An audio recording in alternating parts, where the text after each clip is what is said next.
Tahukah kita kaum muslimin bahwa Allah Subhanahu wa taala Zat yang Maha mengetahui telah memberitahukan kepada kita tentang kisahnya pidato iblis di tengah penduduk neraka. Allah Zat yang Maha mengetahui telah memberitakan kepada kita tentang kisahnya penduduk neraka yang iblis akan berpidato di tengah-tengah mereka, yang hal itu akan menambah kesedihan di atas kesedihan mereka, akan menambah kesengsaraan di atas kesengsaraan ahli neraka itu. Apa kata iblis?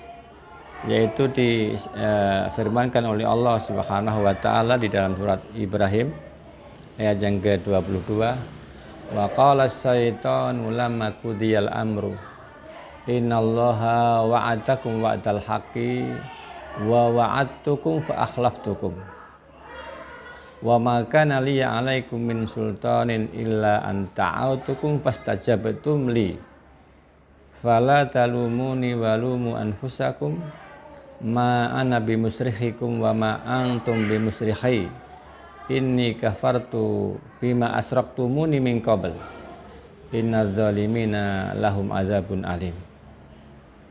Dan ketika syaitan berkata, maqala syaitanu lamma qudiyal amru, yakni para ulama ada yang mengatakan ini iblis berpidato lamma qudiyal amru, ketika telah diputus perkaranya, yaitu penduduk surga telah masuk ke dalam surga dan penduduk neraka telah masuk ke dalam neraka.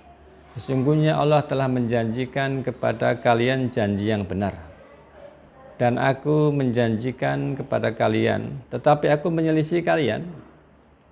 Yakni Allah telah menjanjikan kalian bahwa orang-orang yang bertauhid, beriman dan beramal saleh itu akan masuk ke dalam surga, akan dijauhkan dari neraka, dan orang-orang yang berbuat syirik kepada Allah, menyekutukannya dengan syirik-syirik yang besar, Allah akan memasukkannya ke dalam neraka.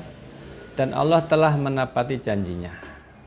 Wa makana liya alaikum min sultan illa an ta'autukum fastajabtum li. Sesungguhnya aku tidak memiliki kekuatan untuk memaksa kalian. Aku tidak memiliki kekuatan apa-apa kepada kalian, wahai penduduk neraka, kecuali aku hanya mengajak kepada kalian, lalu kalian menuruti. Aku hanya menghias-hiasi kalian bahwa perbuatan syirik itu adalah baik. Aku hiaskan pada pikiran-pikiran kalian dan hati-hati kalian, dan kalian menuruti. Sehingga jamaah, terkadang memang kemusyrikan itu nampak seperti indah bagi orang-orang musyrik. Dirubah namanya menjadi tradisi atau budaya atau apapun yang seolah-olah nampak indah, padahal itu tidak masuk akal. Inilah janji setan. Tetapi orang-orang yang bertauhid, dia paham bahwa nama itu tidak merubah hakikat. Kemusyrikan itu adalah kemusyrikan.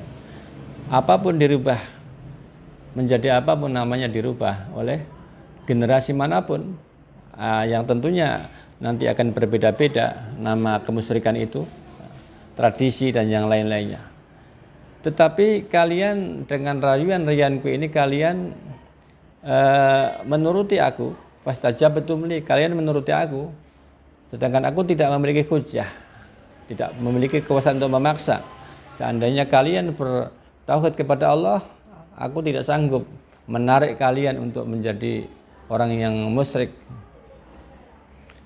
Oleh karena itu, fala talumuni walumu anfusakum, janganlah kalian mencela aku, celalah diri kalian sendiri, karena kalian berbuat kesyirikan, berbuat kemaksiatan, berbuat kemusyrikan itu atas pilihan kalian sendiri, bukan atas paksaan. Aku hanya membujuk.